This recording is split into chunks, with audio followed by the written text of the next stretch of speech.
Hello students, welcome to Shweta Yadav Tutorials. Please like and subscribe my channel and hit bell icon for more updates.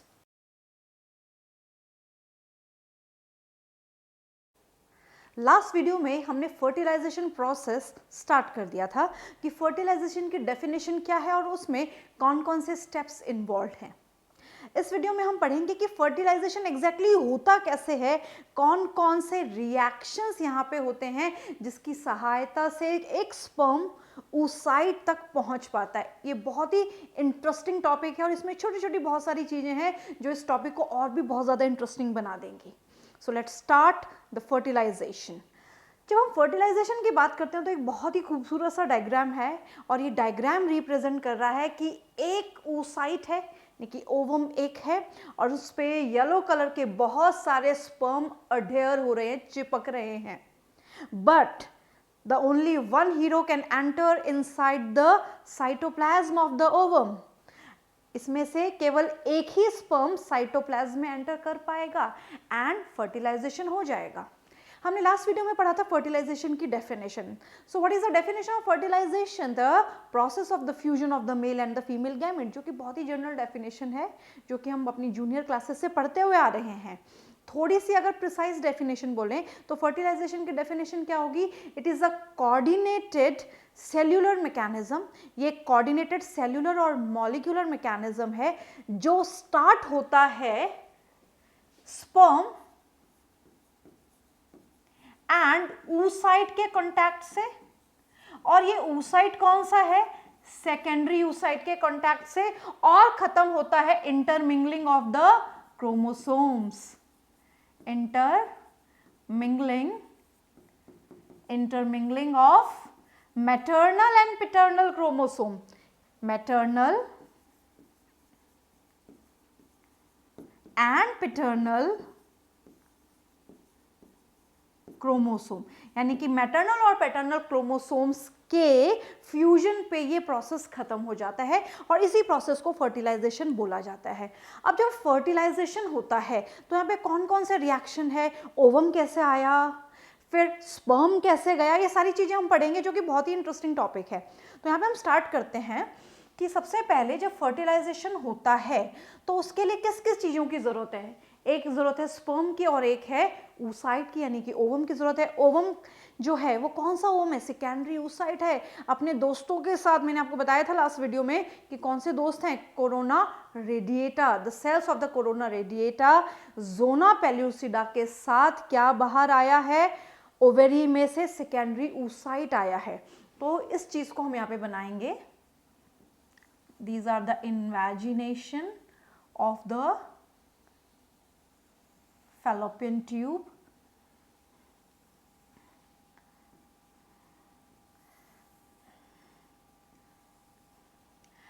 अब जब हम fallopian tube की बात करते हैं तो इस फैलोपियन ट्यूब में हमने क्या देखा? इस फैलोपियन ट्यूब में हमने देखा कि ओवेरी में से ग्रैन्युलोसा सेल्स को छोड़ के, ये ग्रैन्युलोसा सेल्स हैं, इनको छोड़ के ओवेरी के अंदर ही ओवम जो है रिलीज हो गया है। और जो रिलीज्ड ओवम है, इस रिलीज्ड ओवम को हम सेकेंडरी oocyte बोलते हैं। This is a secondary oocyte। इस सेकेंडरी oocyte पे दो मेम्ब्रेन्स हैं। पहली मेम्ब्रेन है, the first membrane is of, this one is zona pellucida, zona pellucida, और इसके बाहर है कोरोना रेडिएटा। इसके बाहर है corona radiata. This is corona radiata.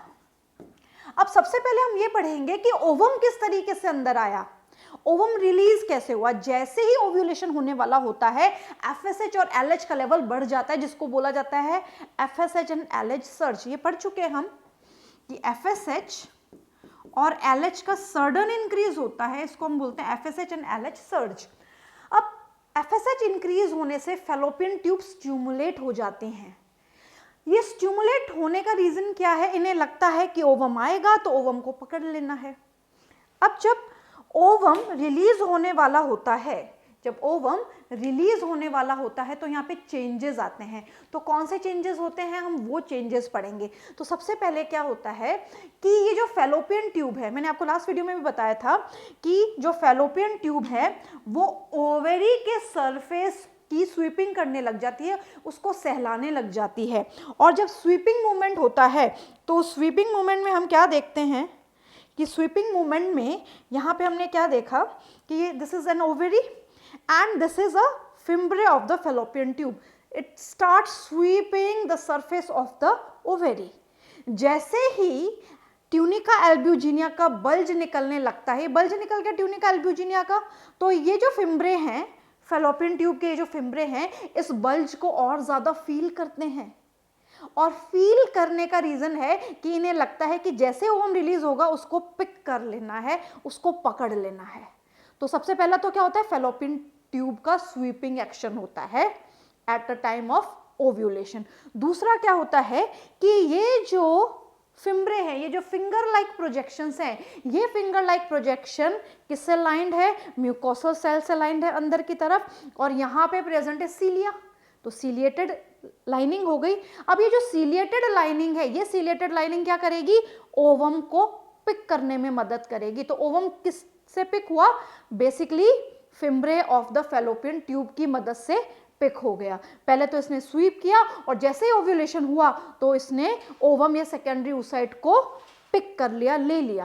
Pick करने के बाद ओवम कहाँ आ जाता है, पिक करने के बाद ओवम आ जाता है इनफंडिबुलम में। This is infundibulum. इनफंडिबुलम से ये आगे जाएगा और आगे वाला जो रीजन है that is ampulla. Ampulla is a site of fertilisation. तो यहाँ किसकी सहायता से जाएगा, पेरिस्टैल्टिक मूवमेंट की सहायता से जाएगा। तो यहाँ पे पेरिस्टैल्टिक मूवमेंट की सहायता से ओवम का मूवमेंट यानी कि सेकेंडरी oocyte का मूवमेंट आगे की तरफ होगा। ओवम एक नॉन मोटाइल सेल है, तो इसको जाने के लिए किसी की मदद की जरूरत है। तो सीलिया ने मदद की, पेरिस्टैल्टिक मूवमेंट ने मदद कर दी और ये जिसे जहां पे आना था वहां पे पहुंच चुका है। Now what about the sperm.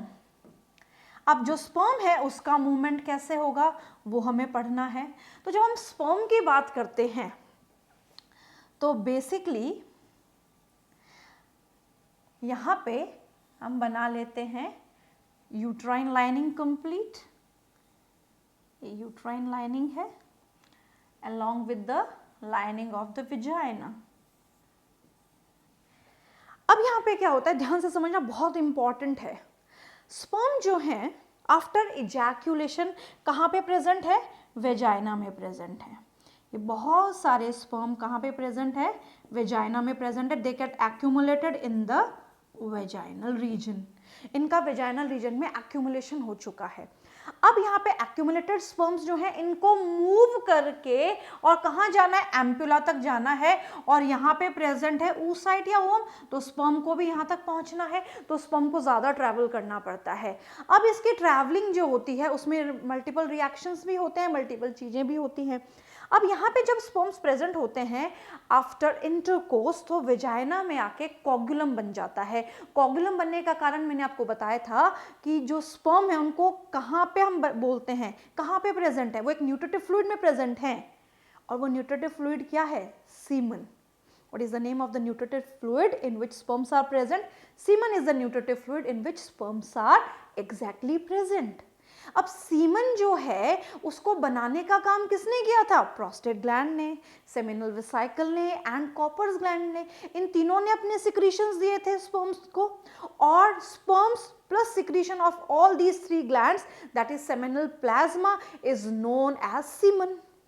अब हमने ये भी पढ़ा था कि जो सेमिनल वेसिकल है वो फिब्रिनोजन रिलीज कर रहा है, prostate gland clotting enzyme release कर रहा है। तो उसकी वजह से जब स्पर्म इजैक्यूलेट होते हैं फीमेल जेनिटल ट्रैक्ट में, तो जस्ट आफ्टर द इजैक्यूलेशन और जस्ट फ्यू मिनट्स और few seconds after ejaculation they form coagulum. ये कोगुलम बना लेते हैं जिसकी वजह से they will not drained out, they will not drained out from the vaginal region, they form a coagulum। अब हमेशा तो coagulum स्टेट में नहीं रहेंगे, ये स्टेट ब्रेक होनी जरूरी है, तो फिब्रिनोलाइसिन प्रेजेंट होता है एंड दैट फिब्रिनोलाइसिन क्या करता है, डिसॉल्व द कोगुलम, और जैसे ही कोगुलम डिसॉल्व होता है स्पर्म अपनी मोटालिटी में आ जाते हैं, और उनको मोटालिटी देने के लिए माइटोकॉन्ड्रिया बिल्कुल तैयार है स्पर्म में, जो उनको हमेशा एनर्जी देता है, इसलिए वहां पे मिडिल पीस को एनर्जी चैम्बर बोला जाता है, जहां पे माइटोकॉन्ड्रिया प्रेजेंट है। अब क्या होता है, जब हम वेजाइना की बात करते हैं तो वेजाइना में स्पर्म की मोटालिटी कम होती है, क्योंकि यहाँ पे एक तो कोगुलम बना था और मीडियम एसिडिक था। जैसे जैसे स्पर्म का मूवमेंट यूटेराइन कैविटी की तरफ होता है तो ये ज़्यादा मोटाइल होते हैं, इनकी मोटालिटी ज़्यादा होती है। एक सिंगल इजैक्यूलेशन में 200 to 500 मिलियन स्पर्म्स वेजाइना में इजैक्यूलेटेड फॉर्म में प्रेजेंट होते हैं, बट जब तक ये ओवम के पास जाते हैं तो लगभग ये 200 रह जाते हैं। जो पहला स्पर्म पहुंचता है वो 5 मिनट में पहुंचता है, बट यहाँ पे उस 5 मिनट की हम बात नहीं करें, पूरी जर्नी हम कैसे स्पर्म की बताएंगे, हम पूरी बात करेंगे। This is not about only the 5 minutes, इसमें पहुंचने में आवर्स भी लग सकते हैं। अब जब तक स्पर्म यहाँ पहुंचता है तब तक ओवम यहाँ होता है। अब ओवम की लाइफ कितनी है, जो ओवम होता है जो ओव्यूलेशन के बाद में फैलोपियन ट्यूब में प्रेजेंट है, इसकी लाइफ होती है 24 आवर्स टू 48 आवर्स, यानी कि 1 या 2 दिन की इसकी जिंदगी होती है। 1 या 2 दिन में अगर फर्टिलाइज ये हो जाता है तो ये रिपीटेड माइटोटिक डिवीजन में जाएगा, अगर नहीं होता है तो फैलोपियन ट्यूब में ही डिसइंटीग्रेट हो जाता है। ये बहुत इंपॉर्टेंट बात है, याद रखनी है। हम फिर से पहुंच जाते हैं स्पर्म पे। स्पर्म जो है वो यूटेराइन कैविटी में आ गया है, और यूटेराइन कैविटी से उसको जाना है कहाँ पे, फैलोपियन ट्यूब में। ये है फैलोपियन ट्यूब, यूटेराइन कैविटी से उसको जाना है फैलोपियन ट्यूब में, या यूटेराइन ट्यूब्स भी इनको बोला जाता है। अब यहाँ पे क्या होगा जिसकी वजह से स्पर्म जा पाएगा, और स्पर्म में क्या क्या चेंजेस आएंगे। अब यहाँ पे शुरू होते हैं 2 टाइप के रिएक्शन, और इन रिएक्शंस की हेल्प से स्पर्म का मूवमेंट हो पाता है। यहाँ पे क्या होता है, 2 रिएक्शन चलते हैं। पहला हम बोलते हैं कैपेसिटेशन एंड दूसरा एक्रोसोमल रिएक्शन। एक्रोसोमल रिएक्शन, सबसे पहले हम कैपेसिटेशन के बारे में पढ़ेंगे। जैसे जैसे स्पर्म यूटेराइन ट्यूब से, जैसे जैसे स्पर्म यूटेराइन कैविटी से यूटेराइन ट्यूब या फैलोपियन ट्यूब में जाते हैं तो इनकी इनर लाइनिंग में क्या प्रेजेंट है, सीलिया। अब सीलिया क्या करते हैं, जब हम स्पर्म का स्ट्रक्चर देखते हैं तो स्पर्म के स्ट्रक्चर में हमें यहाँ पे इस तरीके से डबल मेम्ब्रेन दिखती है। स्पर्म के स्ट्रक्चर में हमें क्या दिखती है, डबल मेम्ब्रेन दिखाई देती है। हम फिलहाल अभी इसी पार्ट की बात करेंगे। ये जो डबल मेम्ब्रेन है, इस डबल मेम्ब्रेन के ऊपर सेमिनल प्रोटीन या ग्लाइकोप्रोटीन्स होते हैं। ये स्पेसिफिक होते हैं, the seminal proteins and the glycoproteins which are present on the acrosome. Acrosome की मेम्ब्रेन के बाहर होते हैं, ये एक्रोसोम है, इसके भी बाहर होते हैं। सिंपल सा कहने का मतलब है, ऐसा है लगता है कि स्पर्म ने कैप पहनी हुई है, तो सबसे पहले इसकी कैप को हटाना जरूरी है, यानी कि इन ग्लाइकोप्रोटीन्स को या इन सेमिनल प्रोटीन्स को, इन ग्लाइकोप्रोटीन्स को वॉश करना जरूरी है। ठीक है, तो जब इन सेमिनल प्रोटीन की या ग्लाइकोप्रोटीन की वॉशिंग होती है फीमेल रिप्रोडक्टिव ट्रैक्ट में, इसी को ही कैपेसिटेशन बोलते हैं। तो what is capacitation, it is the conditioning of the sperm, it is the conditioning of the sperm in the female reproductive tract, and in this condition what is exactly happening, there is washing of the glycoproteins and the seminal protein। जो sperm का head है उस पे से जो proteins हैं, glycoprotein, जो seminal protein है, इसकी जो लेयर बनी हुई है, इसकी वॉशिंग हो रही है, और इसकी वॉशिंग को ही क्या बोला जाता है, कैपेसिटेशन बोला जाता है। अब कैपेसिटेटेड स्पर्म यानी कि यहाँ पे से ये जो लेयर है, ये जो ग्लाइकोप्रोटीन लेयर है और ये जो सेमिनल प्रोटीन लेयर है, ये हट चुकी है। ये ग्लाइकोप्रोटीन लेयर या सेमिनल प्रोटीन लेयर हट चुकी है and this sperm is known as capacitated sperm. Only the capacitated sperm can pass through corona radiata। केवल कैपेसिटेटेड स्पर्म ही कोरोना रेडिएटा को पास कर पाएगा। ये बहुत इंपॉर्टेंट है। तो ये स्पेशल टाइप का ट्रीटमेंट होता है फीमेल रिप्रोडक्टिव ट्रैक्ट में स्पर्म के साथ कि इसके ऊपर के ग्लाइकोप्रोटीन्स या सेमिनल प्रोटीन को वॉश कर दिया जाता है, डिसॉल्व खत्म कर दिया जाता है। तो ये स्पर्म कहलाता है कैपेसिटेटेड स्पर्म। अब ये जो कैपेसिटेटेड स्पर्म है ये आगे जाता है और आगे जाके ये कैपेसिटेटेड स्पर्म जो है, मान लीजिए ये है oocyte और ये जो बाहर की लेयर है that is corona radiata. First zona pellucida and then is corona radiata. तो ये जो कैपेसिटेटेड स्पर्म है ये कोरोना रेडिएटा को पास कर लेता है। That capacitated sperm can pass the corona radiata। इतनी बात क्लियर है। अब शुरू होता है एक्रोसोमल रिएक्शन। तो थोड़ी सी थियरी पढ़ लेते हैं। थियरी के साथ ये सारी लाइंस क्या कह रही हैं, इन सारी चीजों को एक बार समझ लेते हैं। The movement of sperm towards the secondary oocyte, movement of sperm towards the secondary oocyte, secondary oocyte की तरफ sperm का मूवमेंट हो रहा है। अब सेकेंडरी oocyte की तरफ जब स्पर्म का मूवमेंट हो रहा है तो मैंने आपको बता दिया कैसे हो रहा है। The penetration of corona radiata by the hyaluronidase enzyme. अब यहाँ पे क्या होता है कि यहाँ पे एक रिएक्शन स्टार्ट हो जाता है और रिएक्शन कौन सा है, रिएक्शन हम आगे पढ़ेंगे, दैट इज एक्रोसोमल रिएक्शन। मैंने बता दिया आपको स्पर्म कैपेसिटेशन पहले होता है, उसके बाद में होता है दूसरा reaction that is acrosome reaction. अब ध्यान से सुनना होता क्या है। जब हम स्पर्म की बात करते हैं तो मान लीजिए ये है oocyte और oocyte के बाहर ये लेयर प्रेजेंट है that is zona pellucida. oocyte के बाहर कौन सी लेयर प्रेजेंट है, जोना पेल्यूसिडा। अब जोना पेल्यूसिडा तक स्पर्म पहुंच जाता है।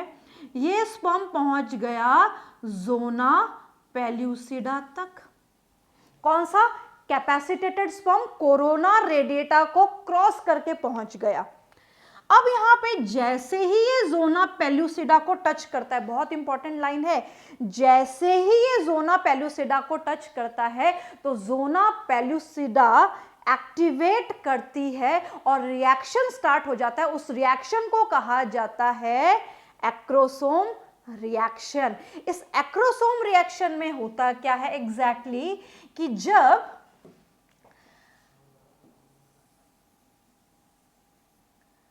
oocyte के बाहर की कोरोना रेडिएटा स्पर्म के कांटेक्ट में आती है। बहुत ध्यान से सुनना है, छोटी छोटी बातें बहुत इंपॉर्टेंट है। जैसे ही ये स्पर्म के कांटेक्ट में आएगी तो स्पर्म को हम अलग कलर से बना लेते हैं।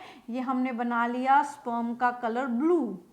यहाँ पे ये स्पर्म है और यहाँ पे ये प्रेजेंट है डबल मेम्ब्रेन।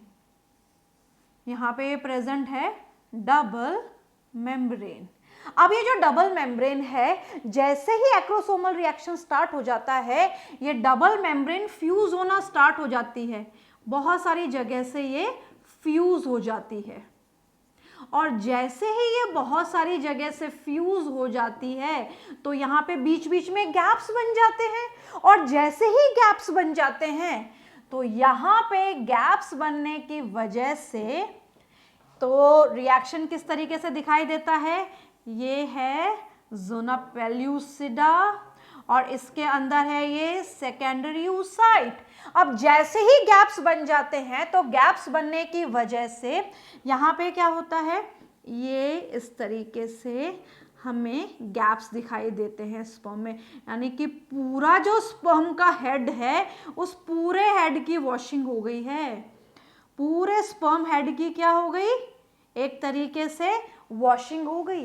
एक्रोसोम जो है वो हट गया, मतलब पूरा ये मान के चलिए हेड रीजन जो है वो बिल्कुल बिना किसी कैप के हो गया, बिल्कुल पूरा कवर हट गया।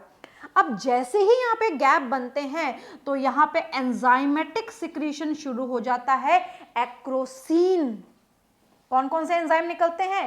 एक्रोसीन, हाइलुरोनिडेज एंजाइम, ये सारे एंजाइम सिक्रीट होते हैं और ये ज़ोना पेलुसिडा को डिसॉल्व कर देते हैं। ज़ोना पेलुसिडा डिसॉल्व हो गई क्योंकि यहाँ पे हाइड्रोलाइटिक एंजाइम रिलीज हो रहे हैं और हाइड्रोलाइटिक एंजाइम के रिलीज होने की वजह से यहाँ पे ज़ोना पेलुसिडा क्या हो गई? ज़ोना पेलुसिडा डिसॉल्व हो गई। तो यहाँ पे मेन कौन सा है? एक्रोसिन। दिस एक्रोसिन और ज़ोना लाइसिन, इसको ज़ोना लाइसिन भी बोलते हैं। हाइलुरोनिडेजेस भी यहाँ पे है। तो इन सबकी वजह से क्या होता है, ये जो ज़ोना पेलुसिडा है ये क्या हुई? डिसॉल्व होना शुरू हो गई और पहली बार स्पर्म आ जाता है किसके कांटेक्ट में? पहली बार स्पर्म आ जाता है, यहाँ पे बना रही हूं नेक्स्ट, पहली बार स्पर्म आ जाता है सेकेंडरी oocyte की मेम्ब्रेन के कांटेक्ट में by dissolving zona pellucida. So here the sperm is in contact with, यहाँ पे पूरा ये हम बना देते हैं स्पर्म को, ये लाइनिंग डिसॉल्व दिखा देते हैं और ये वही स्पर्म है जो किसके कांटेक्ट में आ गया है? सेकेंडरी oocyte मेम्ब्रेन के कांटेक्ट में आ गया। ये सेकेंडरी oocyte है, इसकी मेम्ब्रेन के कांटेक्ट में आ गया। तो पहला स्पर्म है जो सेकेंडरी oocyte के कांटेक्ट में आया है। अब ज़ोना पेलुसिडा जो है, ज़ोना पेलुसिडा की मेम्ब्रेन पे ज़ोना पेलुसिडा प्रोटीन 3 रिसेप्टर्स हैं। मतलब क्या है कि यहाँ पे special type of receptors present हैं और ये जो स्पेशल टाइप ऑफ रिसेप्टर हैं इनको हम बोलते हैं स्पीशीज स्पेसिफिक रिसेप्टर। तो यहाँ पे पहले हम मेंशन कर लेते हैं, बहुत ध्यान से समझनी है हर बात। यहाँ पे प्रेजेंट है ज़ोना पेलुसिडा में क्या प्रेजेंट है? Species specific receptor. ये स्पीशीज स्पेसिफिक रिसेप्टर है, ग्लाइकोप्रोटीन्स भी बोलते हैं। ये स्पीशीज स्पेसिफिक रिसेप्टर्स हैं ज़ोना पेलुसिडा की मेम्ब्रेन पे। अब ये जो रिसेप्टर हैं ये स्पेशल टाइप की स्पीशीज को ही रिसीव करेंगे, इसलिए इनको स्पीशीज स्पेसिफिक बोला है। सिंपल सा ये मतलब है। ये ओवम है, ओवम के ऊपर मेम्ब्रेन है, यानी कि ये है फीमेल एग और ये रिसीव करेगा स्पर्म को। केवल किसको? ह्यूमन स्पर्म को। ह्यूमन एग केवल किसके साथ अटैच होगा? ह्यूमन स्पर्म के साथ, किसी और सेल के साथ अपना अटैचमेंट शो नहीं करेगा। अब यहाँ पे क्या होता है, ये जो ओवम है इस ओवम के अंदर प्रेजेंट होते हैं कॉर्टिकल ग्रैन्यूल्स। इस ओवम के अंदर क्या प्रेजेंट होते हैं? Cortical granules. ये कॉर्टिकल ग्रैन्यूल्स प्रेजेंट हैं और इन कॉर्टिकल ग्रैन्यूल्स में प्रेजेंट होते हैं लाइसोसोमल एंजाइम्स। कॉर्टिकल ग्रैन्यूल्स में क्या प्रेजेंट है? Lysosomal enzymes. ये येलो कलर से मैंने क्या बनाए हैं? These are species specific receptors. Simply I write here receptors. These are receptors which receive a specific type of cell. Now ये जो लाइसोसोमल एंजाइम है और ये लाइसोसोम किस में भरे हैं? कॉर्टिकल ग्रैन्यूल में भरे हैं। अब यहाँ पे क्या होता है, जैसे ही एक स्पर्म oocyte की मेम्ब्रेन को टच करता है तो ये अंदर वाला जो कॉर्टिकल ग्रैन्यूल है ये एक्टिव हो जाता है और इसके अंदर जो लाइसोसोमल एंजाइम्स है वो भी एक्टिव हो जाते हैं। अब ये तुरंत क्या करते हैं, ये ज़ोना पेलुसिडा की तरफ जाने लगते हैं और जैसे ही ये ज़ोना पेलुसिडा की तरफ जाने लगते हैं, यानी कि सरफेस तो यही होता है बट ये टूवर्ड्स ज़ोना पेलुसिडा जाके अपना काम करते हैं और क्या करते हैं, zona reaction, cortical reaction start कर देते हैं। जैसे ही कॉर्टिकल रिएक्शन स्टार्ट होता है तो जितने भी दूसरे स्पर्म्स हैं जो अंदर एंटर होने की कोशिश कर रहे हैं, यहाँ पे और भी स्पर्म्स हैं जो कि एंटर होने की कोशिश कर रहे हैं, उनको एंट्री नहीं देती। इसका सिंपल सा ये मतलब है, ये जो ज़ोना रिएक्शन है, ये ज़ोना रिएक्शन ज़ोना पेल्यूसिडा में चेंजेस लेके आते हैं, और जैसे ही ज़ोना पेल्यूसिडा में चेंजेस लेके आते हैं, ज़ोना पेल्यूसिडा की जो मेम्ब्रेन है, यानी कि ज़ोना पेल्यूसिडा खुद दूसरे स्पर्म्स के लिए इम्परमिएबल हो जाती है। तो इसी का कारण है कि यहां पे क्या होती है, मोनोस्पर्मी, क्या नहीं होती, पॉलीस्पर्मी। पॉलीस्पर्मी न होने का एक सबसे बड़ा कारण है ज़ोना रिएक्शन या कॉर्टिकल रिएक्शन। कॉर्टिकल रिएक्शन कहां पे होता है, ज़ोना पेल्यूसिडा पे होता है, और इसको कौन इनिशिएट करता है, कॉर्टिकल ग्रैन्यूल्स जो oocyte में प्रेजेंट हैं, जिनके अंदर लाइसोसोमल एंजाइम्स भरे हैं, और ये लाइसोसोमल एंजाइम्स तो हमें पता ही है ज़ोना पेल्यूसिडा को डिसॉल्व कर देंगे, ज़ोना पेल्यूसिडा की मेम्ब्रेन में बदलाव ले आएंगे, और जैसे ही मेम्ब्रेन में बदलाव आएगा दूसरे स्पर्म एंटर नहीं कर पाएंगे। और जैसे ही ये सारी चीजें हो जाएगी तो होने के बाद क्या होगा, केवल एक स्पर्म बिना अपनी मेम्ब्रेन के,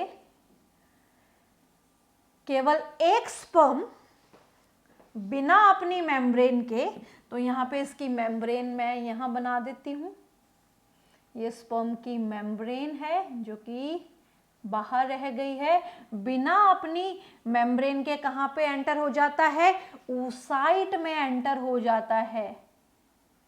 और जब ये oocyte में एंटर हो जाता है तो oocyte जो है वो बहुत ज्यादा मेटाबॉलिकली एक्टिव हो जाता है, और हरीली यानी कि बहुत जल्दी से अपना सेकेंड माइटोटिक डिवीजन, अपना second meiotic, not mitotic, second meiotic division, second meiotic division complete कर लेता है।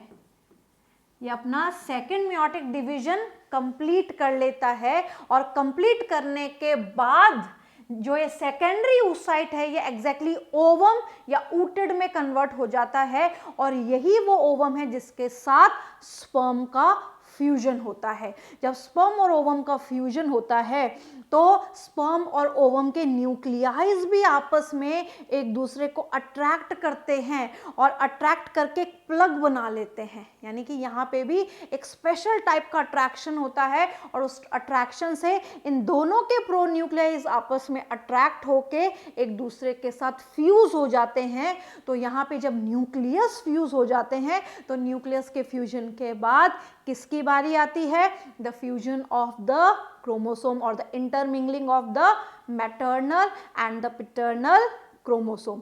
तो शुरुआत हुई थी स्पर्म की एंट्री से कि कैसे कैसे मेम्ब्रेन को क्रॉस करके स्पर्म आएगा और किस तरीके से क्रोमोसोम की इंटरमिंगलिंग पे खत्म हो जाएगा। तो इस तरीके से पूरा रिएक्शन चलता है। तो इसको एक बार हम देख लेते हैं थियरी में। Adherence of sperm to the ZP3 receptor, जो मैंने आपको रिसेप्टर्स बताए थे जो कि ज़ोना पेल्यूसिडा में, ज़ोना पेल्यूसिडा प्रोटीन 3 रिसेप्टर्स बोलते हैं इनको, ज़ोना पेल्यूसिडा प्रोटीन 3 रिसेप्टर, और zona pellucida the glycoprotein layer.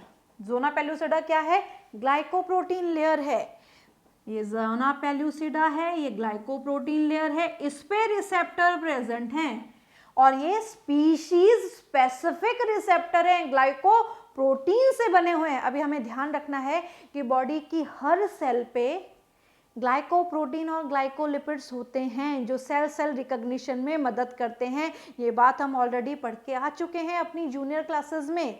एक सेल दूसरी सेल से इंटरैक्ट कैसे करेगी, इन मेम्ब्रेन कार्बोहाइड्रेट की सहायता से करेगी। तो ये वही ग्लाइकोप्रोटीन लेयर होती है सराउंडेड द oocyte, यानी कि ज़ोना पेल्यूसिडा में ZP3 रिसेप्टर्स होते हैं, और ये ZP3 रिसेप्टर्स क्या करते हैं, अपने अंदर बदलाव लेके आते हैं और दूसरे स्पर्म की एंट्री नहीं होने देते।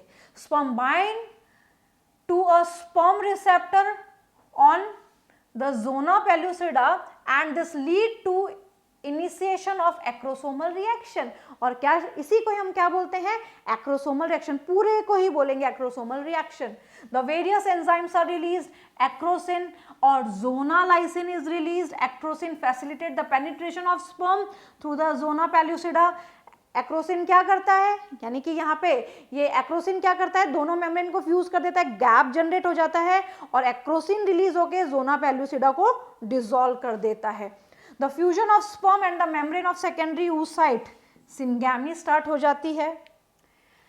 Phagocytosis of sperm by the secondary oocyte, यहाँ पे सेकेंडरी oocyte क्या करता है, स्पर्म का फेगोसाइट यानी कि स्पर्म को अंदर ले लेता है, पूरे के पूरे को, बिना मेम्ब्रेन के। Completion of meiosis of the secondary oocyte during phagocytosis to form ovum and simultaneously it release polar body। जब secondary